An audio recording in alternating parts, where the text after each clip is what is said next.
Let's bring in from the Foundation for Defense Democracy, Dr. Jonathan Schanzer.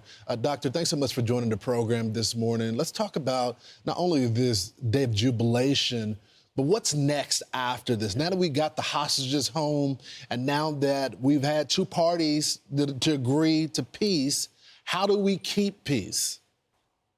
Well, it's a good question. It's great to be with you. An historic morning here. Look, we got Donald Trump on his way to Egypt in just a little bit. I think after he speaks to the Israeli parliament, to the Knesset, he's going to be actually going with Benjamin Netanyahu, with the prime minister of Israel. They're going to go to Egypt. There is going to be a summit. And as I understand it right now, Indonesia will be there, Qatar will be there. The Egyptian president is actually going to speak to Prime Minister Netanyahu for the first time in months, maybe even more than a year. So what we have, I think, after this is an opportunity for the Arab world, the Muslim world, Israel, the United States, to begin to come together to talk about exactly what you've asked. What comes next? How do we keep the calm after this initial phase? Now, we still need to see the deceased hostages returned. As we understand it right now, it's not an easy thing to find them.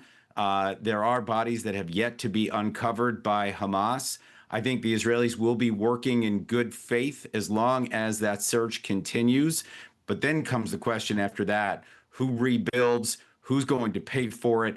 Who's going to be allowed in? How is security going to be maintained? So we've got a lot of tough steps ahead of us, but this is a huge day that has brought an end to a nightmare that has lasted for 2 years. Dr. Schanzer, can you explain what's the mindset right now in the Gaza Strip? They elected Hamas, so you would think they would support them. Did they do that out of fear? Or do they really support them? And what is their mindset? Because they have to be happy they're getting their prisoners back. They have to be happy they're getting humanitarian aid. And they have to be happy that the president wants to rebuild that area and have the support of Middle Eastern countries. Yeah, well, I mean, it's interesting. Hamas was elected by the Palestinian people back in 2006. There was a political standoff that followed, and then a civil war where Hamas conquered the Gaza Strip by force. Ever since then, there has not been an election. There are no political parties. This has been essentially Taliban rule inside the Gaza Strip. So you have a lot of frustrated people who stood by helplessly while Hamas launched a war that brought nothing but destruction and rubble to the Gaza Strip. So 2 million people have suffered here. They don't care about the people that are returning. They're, of course, the hangers-on from the Hamas's support base that maybe are still happy about what's happened here.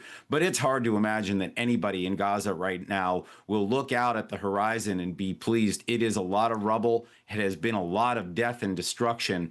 Hamas could have prevented all of that if they had just done 2 years ago what they just did today. And it took Donald Trump to chicken wing them and cajole them and to leverage the Israeli victory that had really already been achieved. They were just ready to fight to the very end. It took Donald Trump to get in there, working with the Israelis and some others from the Muslim world, from the Arab world, and we're now finally seeing the fruits of this. But this should have ended a long time ago. I don't think there's much support left for Hamas inside the Gaza Strip. They run the country, or the territory rather, at the point of a gun, and that's not lost on anybody right now. Is there any scenario moving forward where you see Israel or the rest of the world accepting Hamas as in a leadership role in Gaza?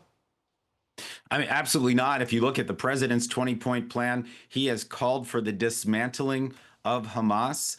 If you heard him today as he was speaking before there were journalists at the Knesset, at Israel's parliament, he got up in front of them and he said, they will dismantle. He's made it very clear that this terrorist group is not going to continue to run the Gaza Strip. Now, we'll have to see how the Arab world, the Muslim world responds, whether we hear the same thing echoed today in Egypt when the president meets with these world leaders.